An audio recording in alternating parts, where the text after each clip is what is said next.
எல்லாருக்கும் வணக்கம். Welcome to Madurai Sundari's kitchen.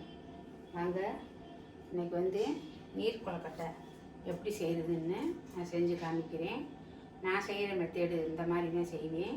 அதே மாதிரி செஞ்சுட்டு கொஞ்சோண்டு இனிப்பு கொழுக்கட்டை எள்ளு எல்லாம் வறுத்து போட்டு பால் காய்ச்சி வச்சுருக்கேன். அதை ஊற்றி எப்படி செய்கிறதுன்னு அதையும் காமிக்கிறேன். இப்போ நீர் கொழுக்கட்டைக்கு நான் ஒரு 2 கப்பு மாவு எடுத்து வச்சுருக்கேன். இது தனி பச்சரிசி மாவு தான். இதுக்கு கொஞ்சோண்டு உப்பு, இப்போ நீர் கொழுக்கட்டைக்கு கொஞ்சம் கருவேப்பிலை, ஒரு சின்ன பச்சை மிளகா ஒரு மிளகா நறுக்கி வச்சுருக்கேன். இந்த காரம் தான். ஒரு பெரிய வெங்காயம் 1 பொடியை நறுக்கி வச்சுருக்கேன். கடுகு நம்பருப்பு 1 ஸ்பூன் கடுகு நம்பருப்பு, 2 ஸ்பூன் கடலைப்பருப்பு. இந்த பூரா இப்போ எண்ணெயில் ஊற்றி நல்லா வதக்கிடணும். வதக்கி நம்ம பிணையிற மாவில் போட்டுக்கணும்.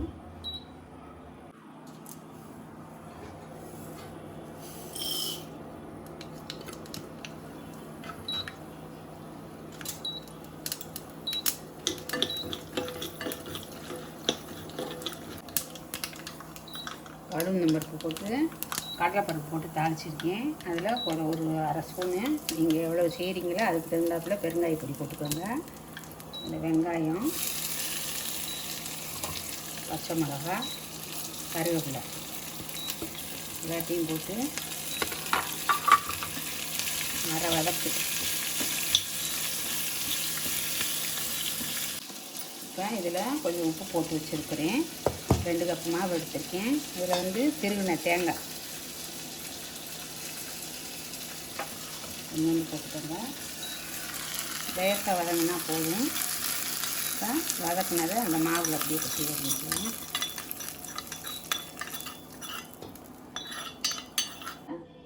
இந்த மாவில் போட்டதை பூரா அப்படியே பெசரி விட்டுக்கிறேன்னு.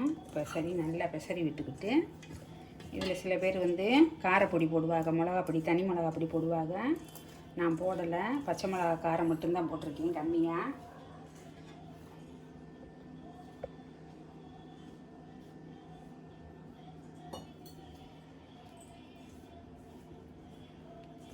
நான் போட்டிருக்கிறது பல்லு இல்லாதவங்களும் சாப்பிட்டுக்கலாம். இப்போ இதிலேயே தேங்காய் பல்லாக நறுக்கி நம்ம கடுகு நம்பர் போட்டு தாளிக்கும் போது அதில் போட்டு வதக்கி அப்படியும் வைக்கலாம். நான் திருகி தான் போட்டிருக்கேன். தேங்காய் பூ இருந்ததுனால அதை நான் அப்படியே போட்டிருக்கேன். 1 ஸ்பூன் எண்ணெயை கையில் ஊற்றிக்கோங்க.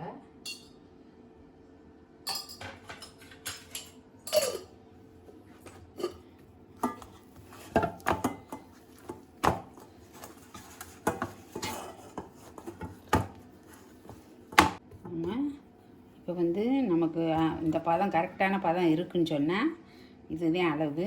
கோடு வீடு வராத அளவுக்கு உருண்டையை உருட்டிக்கிறேன்னு. இப்படி உருண்டையாகவும் வைக்கலாம், இப்படி நீங்கள் தட்டியும் வைக்கலாம். அது நம்ம சௌரியம்தான்.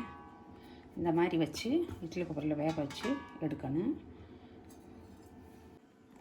இப்போ இட்லி குக்கரை அங்கே அடுப்பில் தண்ணி ஊற்றி கொதிக்க வச்சுருக்கிறேன் இட்லி சட்டியில். இது இதில் அப்படியே வைக்க வேண்டியது. இதுக்கு தனி மிளகாயை நல்லா தண்ணியில் ஒரு 10 நிமிஷம் ஊற வச்சுருங்க. ஊற வச்சுட்டு வெங்காயம், அந்த தனி மிளகாயை அப்படியே அரைச்சி வெங்காயம், வெள்ளைப்பூடு மட்டும்தான் சேர்க்கணும். வதக்க வேண்டியதில்லை. ஒரே ஒரு புளி, நம்ம எவ்வளோ சட்னி வைக்கிறோமோ அதுக்கு தகுந்தாப்பில் 3 புளி போட்டுக்கோங்க. ஆனால் மிளகாயை ஊற போட்டுறணும். தண்ணியில் ஊற போட்டு அரைச்சிங்கன்னா சூப்பராக இருக்கும் இந்த நீர் கொழுக்கட்டைக்கு தொட்டு சாப்பிட்றதுக்கு காரமாக. நான் இன்றைக்கி காலையில் நாங்கள் பட்டாணி குருமா வச்சோம். அதனால் அது இருக்கிறதுனால நான் இன்றைக்கி அந்த வீடியோ போடலை.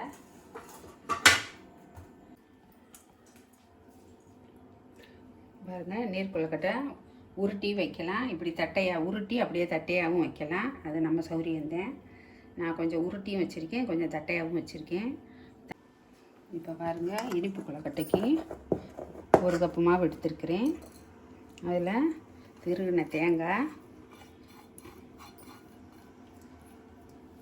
3 ஏலக்காய் நசுக்கி போட்டிருக்கேன்.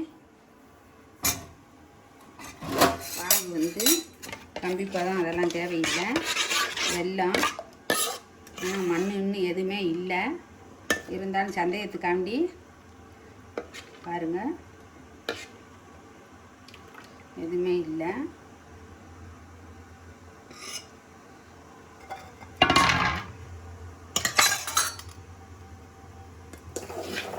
ஒரு ஸ்பூனு எள்ளு வறுத்து வச்சுருக்கேன், அதையும் அதோட சேர்த்துக்கிடுவோம்.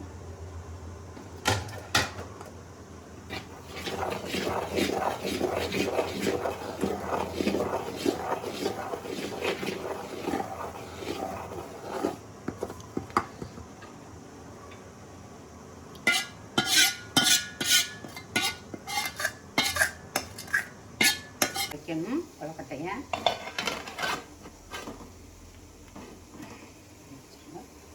மூடிடுவோம். பாருங்கள், பால் ஊற்றி, கருப்பட்டி பால் ஊற்றி, எள்ளு வறுத்து போட்டு, தேங்காய் போட்டு, துணுன்னு இனிப்பு இதுக்காண்டி இனிப்பு தூக்கி கொடுக்கணும்னு கொஞ்சோண்டு உப்பு போட்டிருக்கேன். பிணைஞ்சாச்சு. இப்போ பாருங்கள், இதே மாதிரி தான். நீங்கள் எந்த அளவுக்கு பெருசாக வேணும் சிறுசாக வேணும் அப்படின்றத பொறுத்து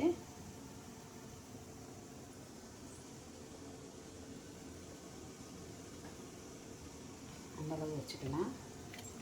இதை உருண்டையாகவும் வைக்கலாம், அவங்கவுங்க சௌகரியந்தேன். நான் இந்த மாதிரி வைக்கிறேன். அதாவது இனிப்பு கொழுக்கட்டை பால் காய்ச்சி ஊற்றி, எள்ளு வறுத்து போட்டு, தேங்காய் பூ போட்டு, ஏலக்காய் தட்டி போட்டு, கொஞ்சோண்டு ஒரு பிஞ்சு உப்பு போட்டிருக்கேன் இனிப்பு தூக்கி கொடுக்குறக்காண்டி.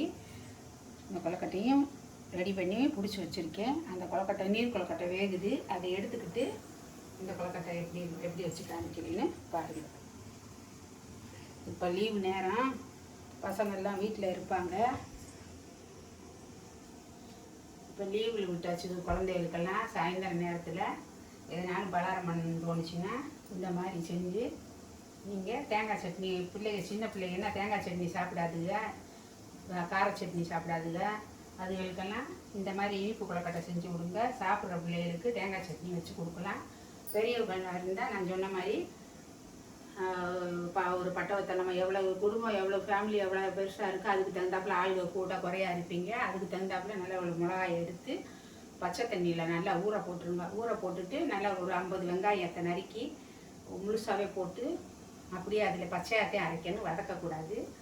அரைச்சி கொஞ்சோண்டு ஒரு வெள்ளைப்பூடு, 3 புளி மட்டும் போட்டு தாளித்து தூக்கி அதை சட்டியில் தூக்கி ஊற்றி அப்படியே கிண்டி கார சட்னி, இந்த நீர் கொழுக்கட்டைக்கு அது சூப்பராக இருக்கும்.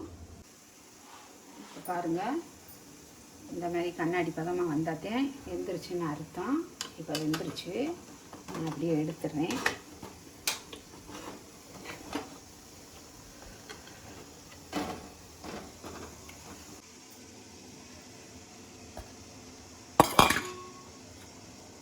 பாருங்கள்,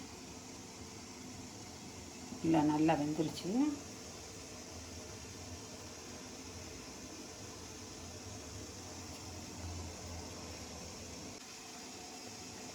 நீர் கொழுக்கட்டை வெந்துருச்சு. அதே தட்டில் இப்போ நான் வந்து இந்த இனிப்பு கொழுக்கட்டையை புளி கொழுக்கட்டை கணக்காக வச்சுருக்கேன்.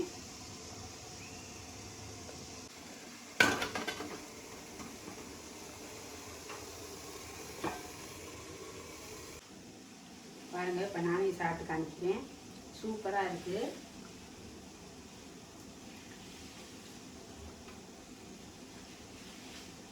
நீங்கள் மேட்சா சட்னி வச்சு சாப்பிட்லாம். நம்ம மிளகா போட்டதுனால அந்த காரம் கொஞ்சம் இருக்குது. தேங்காய் சட்னி கூட வச்சு பிள்ளைகளுக்கு கொடுக்கலாம், நீங்களும் சாப்பிடலாம். பாருங்கள்,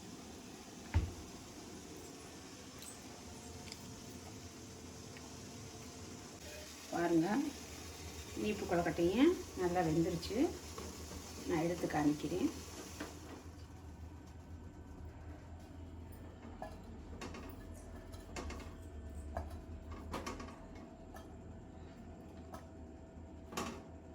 சின்ன குழந்தை இருக்கிற வீட்டில் அந்த கொழுக்கட்டை சாப்பிடாத பிள்ளைங்க கொஞ்சோண்டு மாவில் கொஞ்சோண்டு வெல்லத்தை காய்ச்சி பால் காய்ச்சி ஊற்றி இதே மாதிரி தேங்காய் திருவி போட்டு எள்ளு கொஞ்சோண்டு வறுத்து போட்டு நம்ம விநாயகர் சதுர்த்திக்கு வைக்கிற மாதிரி தான்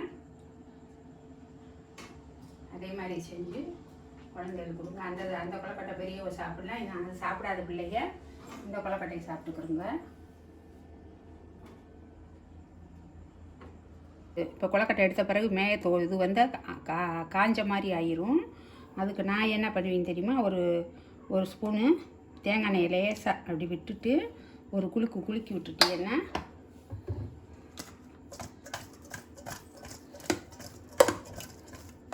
வேலைக்கு போயிட்டு வரவங்க கொஞ்சம் லேட்டாக வந்தாங்கன்னா மேலே வந்து சாஃப்ட் ஆயிரும், உள்ளே மெதுவாக இருக்கும், மேலே வந்து ஹார்ட் ஆயிரும். அப்படி இருக்கும்போது இந்த மாதிரி நீங்கள் குலுக்கி விட்டு வச்சிட்டிங்கன்னா கொலக்கட்டை வந்து காயாது, இது வந்து அப்படியே சாஃப்டாகவே இருக்கும். எந்நேரம் நீங்கள் எடுத்து சாப்பிட்டாலும் அந்த சாஃப்ட்னஸ் போகாது, அப்படியே இருக்கும். நான் இந்த மாதிரி தான் செஞ்சு வைப்பேன்.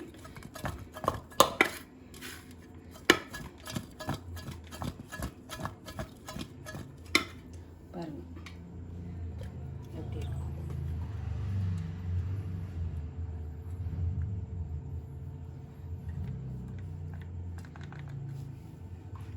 தேங்காய் எண்ணெய் ஊற்றவும் நல்லா சைனிங்காகவும் இருக்கா. இது ட்ரீவெண்ட் ஆயில் அது ஊற்றக்கூடாது, தேங்காய் எண்ணெய் தான் ஊற்றணும். இதுலேயும் தேங்காய் போட்டிருக்கோம், இதுலேயும் தேங்காய் போட்டிருக்கோம். நீங்கள் தேங்காய் எண்ணெய் போட்டு இந்த மாதிரி குலுக்கி விட்டு வச்சிட்டிங்கன்னா நாளைக்கு காலையில் நீங்கள் எடுத்து சாப்பிடும்போது கூட கெடாது உங்களுக்கு, அப்படியே இருக்கும். அந்த இது வந்து சாஃப்டாகவே இருக்கும், உங்களுக்கு எடுத்து சாப்பிட்றதுக்கு நல்லாயிருக்கும்.